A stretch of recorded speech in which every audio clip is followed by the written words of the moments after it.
So, I've also been reading the new G.I. Joe line, the one that's on Image, not the one with Transformers and all that updated stuff. I'm still on the Larry Hama continuity. I've got all the back issues, so I believe they're on issue 13 right now, or issue 12. So I got all of them. So I'm just kind of reading them up. Talking right now, I'm up to issue 5. So in this video, I'm just talking about issues 1 to 5.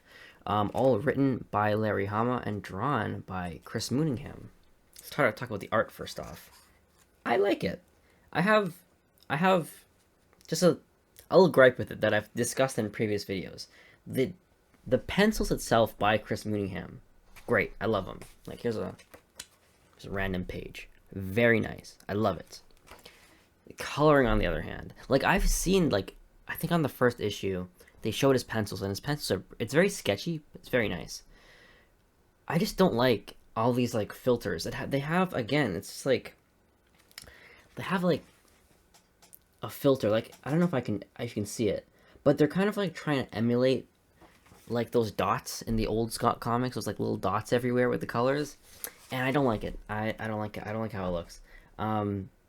So they're just trying to emulate that, and it doesn't. It looks very artificial, and like it's not the actual, like the mini dots with the coloring in the 80s comics or whatever, or the 70s comics.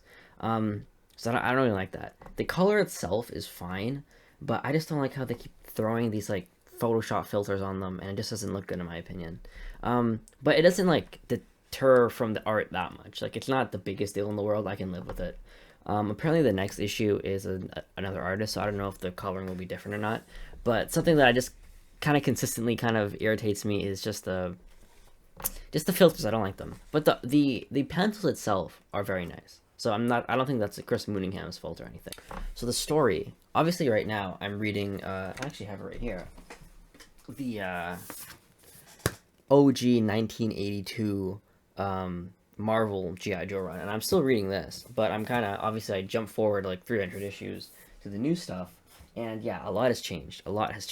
So if you're kind of in my position where you're reading the old Marvel stuff and you're also reading the new stuff, it's a lot to catch up on.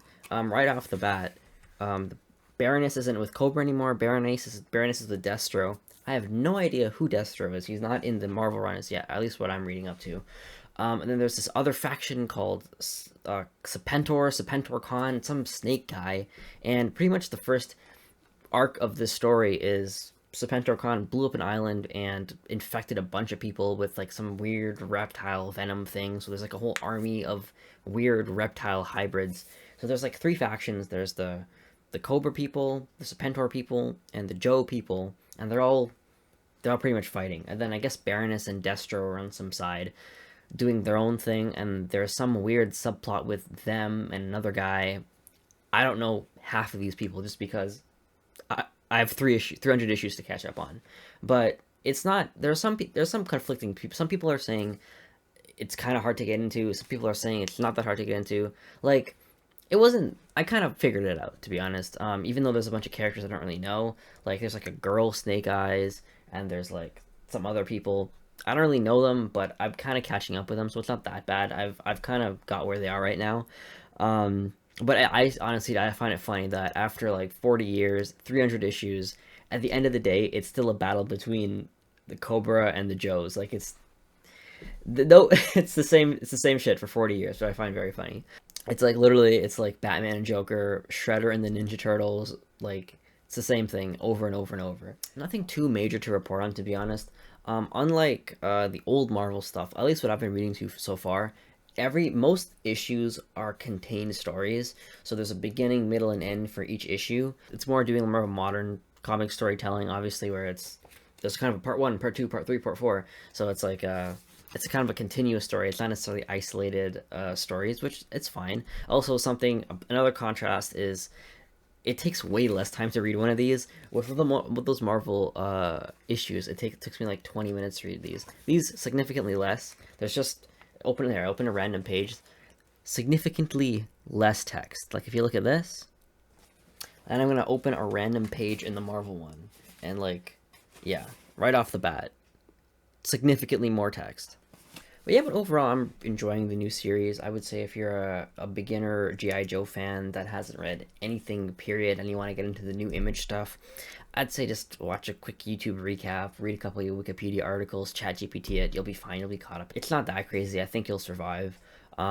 It's the issue 301. It's a fine enough jumping on point. I like how at the back of it, they gave kind of like every character that's like involved in the stories, and they gave a little description. I find that useful. Something I also do really, really, really, really appreciate, and I find very fun to read is at the end they have like a letter to the editor column.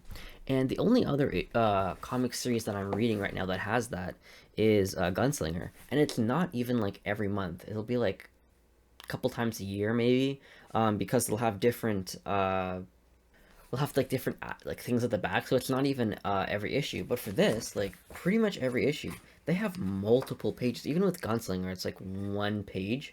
This, it's like multiple pages of people writing in, and I find this very interesting, and I do like reading them. So that's really cool that they still do that. And yeah, I look forward to reading the Image stuff, reading the Marvel stuff, and I'll try to get videos on them as soon as possible. I believe the new issue comes out next week, so I'm gonna pick that up and see if I can get a review out. Yeah, good stuff.